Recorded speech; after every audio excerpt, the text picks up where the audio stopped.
the 5 guiding precepts of Usui Reiki Ryoho, the cornerstone of our practice. So much fundamental importance and intelligence and deep wisdom in these 5 seemingly simple phrases. In this video, I'm going to go over very quickly the precepts and help to frame a picture as to why it is so imperative to our practice that we keep these guiding precepts at the forefront. So the 5 guiding precepts of Usui Reiki Ryoho, they start off with 2 precepts that are framed in a negative, and then they proceed or are followed by 3 precepts that are seemingly in the positive or maybe in the neutral. And I'm only saying that because quite often I get questions if you can change the, kind of the wording of these first 2 precepts from a negative to maybe a more neutral. And I'll get into that in just a second in this video. So the 5 guiding precepts in English are: just for today, do not anger; just for today, do not worry; just for today, be grateful; just for today, do your work honestly; and just for today, be kind or compassionate to all things. So it's these first 2 precepts that I really want to open with and explore in this video. Just for today, do not anger; and just for today, do not worry. Why are these so important, and why are they the cornerstones of the practice? Well, first off, in Usui Reiki Ryoho, it is stated and openly advised from the founder of the practice, Usui Sensei, to recite the precepts with honesty and with our heart at morning and at evening. So this is roughly meaning when we wake up and before we go to bed. Now, if we think about these first 2 precepts, just for today I will not anger, just for today I will not worry, it's a way to frame our day to help us remember that I'm going to try my best to not get angry, and I'm going to try my best to not worry. We're human, after all, right? We will face challenges in our days, we'll face difficulties, and those will probably make us angry or worried. The reason why they are the start of the precepts is because if we find ourselves in anger or in worry, if we're locked in those mindsets, then we literally can't do anything else, right? We are consumed by the ethos of these 2 out-of-control emotions. And I think it's very interesting to understand the orientation of these first 2 precepts. Now, this is just my take on it, but to me, the way I see this is anger. If I am steeped in anger, if I'm just fuming, right, super, super angry, then that's literally the only thing that I've got going on at that moment, right? I'm going to be all encompassed by it, all engrossed by it. And the only way out is to let that fire calm down. There's simply not going to be any other possibility for me to do anything else until that anger subsides. And anger is kind of a one-directional or an omnidirectional emotion. It is a kind of A plus B equals C relationship, if you want. Like A would be some event or something in my life, made me angry. B is the expression of that anger, and C would be the direction of that anger. So we are simply in this kind of linear existence nonstop until that anger subsides. Worry is quite different, where anger is kind of this omnidirectional, cathartic release of that emotion. Worry is an attachment or a rumination or an obsession with something that is not happening in this moment, right? So worry is like the consideration of all outcomes, but none of which are happening right now. So this is an equally challenging emotion, but it has many different possible directions, whereas anger just has one. They both equally cloud our judgment. They both keep us restricted from doing anything else productive in our mind because they lock down all of our mental and physical capacities if they are out of control. Now, we can have latent anger and latent worry, or repressed anger and repressed worry that are kind of always bubbling away below the surface, and those in many ways can be equally consuming.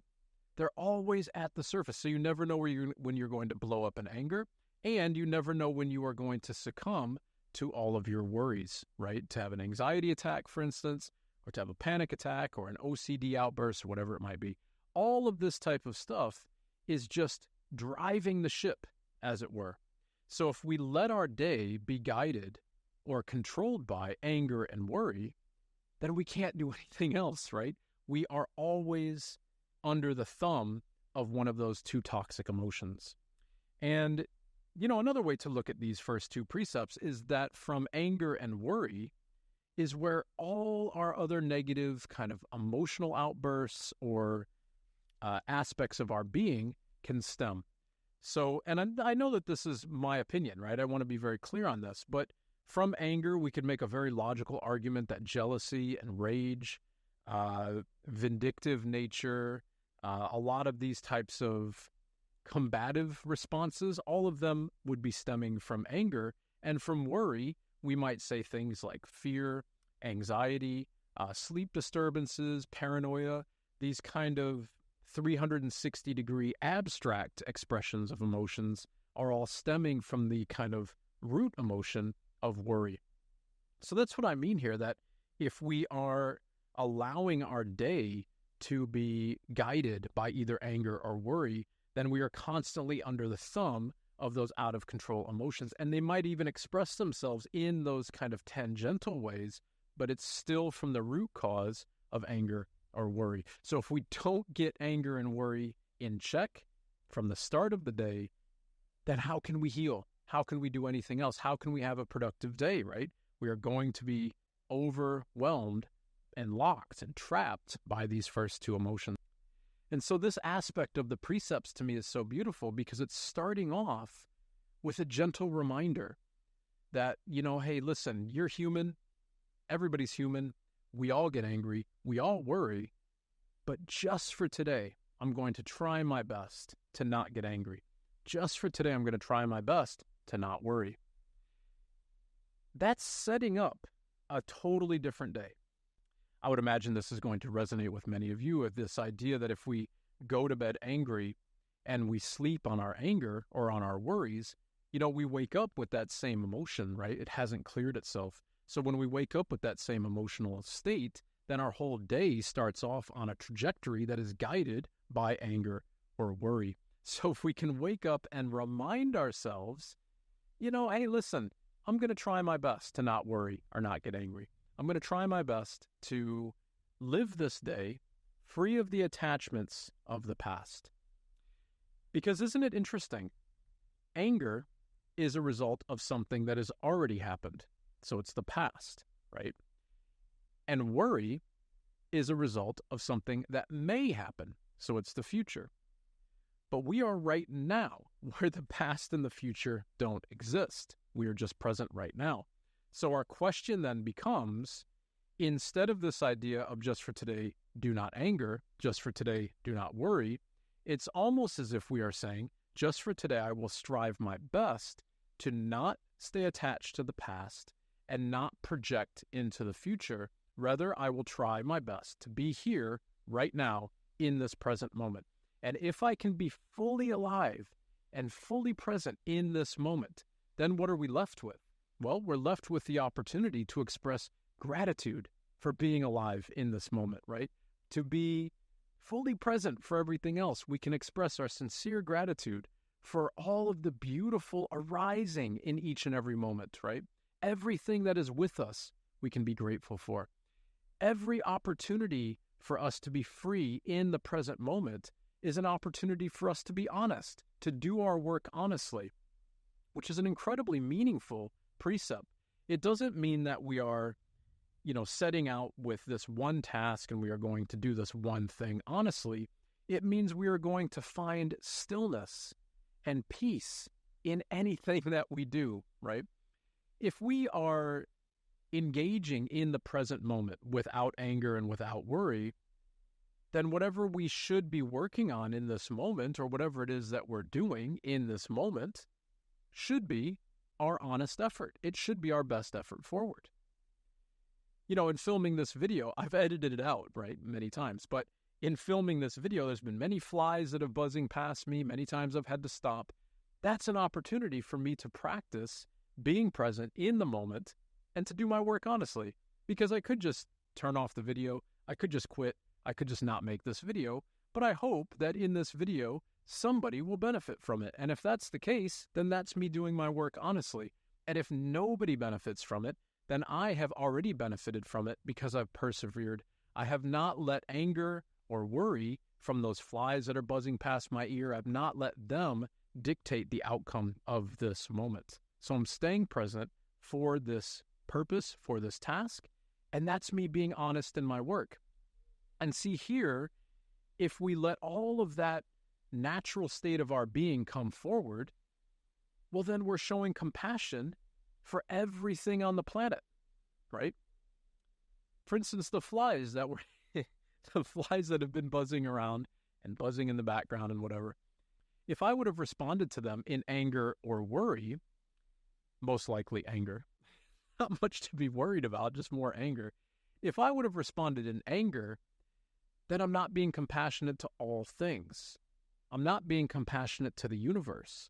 I'm not being compassionate to every inanimate object in the universe. And from an extension, and from the philosophy of our practice of Usui Reiki Ryoho, how I treat the fly is actually how I'm treating myself. This is going to be a bigger topic in one of my upcoming videos here on the channel. So stay tuned for that one because it's quite a big one. But suffice it to say for this video, if I respond to anything in anger or anything in worry, that it's not that thing that I'm responding to, it's actually myself. I'm reminded of, a lot of these kind of verses in Christianity where they say things like, thou shalt not take the Lord's name in vain. If we recognize that everything in the universe is connected, if you've seen some of my videos here on the channel, the one in particular where I was talking about Indra's web and Reiki, how it connects all things, this is what I'm alluding to here. If we respond aggressively to the fly, then we're responding aggressively only to ourselves. The fly is simply an expression of my internal state. So if I can be peaceful in my internal state, well then, I'll be peaceful to my external state, which means that I'll be able to continue my work with honesty. I'll be able to continue my work with compassion, and I will be even, and this might be the most difficult one, but I might even be grateful for the fly buzzing in my ear. So see, the precepts set us up for a day. So perhaps you can see here that the precepts set us up for this day, that instead of acting out of animosity or angst or resistance or fire, right? Instead of responding like this, then maybe, just maybe, we can have a day where we respond less like this and more like this. And if we respond with our heart and with our mind and our body, all of them in a clear and neutral space, or as best as we can anyways, then we notice that we have natural compassion, natural honesty, and natural gratitude for all things and every moment within which we live. If we can recognize this as best we can, moment to moment throughout the day, then that's where we really heal, because that's the aspect of our practice. So I hope you've enjoyed this video on a discussion of the precepts. I hope it assists you in your journey, and I hope it helps to shed some light as to why the precepts are the cornerstone of our practice. Thank you so much for the support of the channel, everybody. I really do appreciate it. And I want to reach out to everybody who's watching these videos here who has not subscribed to the channel, which you can see it's quite a large percent. Your support of the channel really does help out a lot. Any subscriptions and likes on this video and my other content only helps to further spread the understanding of the practice of Usui Reiki Ryoho to others. So for all of you who have subscribed, and perhaps more importantly to everyone who hasn't, thank you so much. I do appreciate your support. Be well to everybody, and In Gassho to all.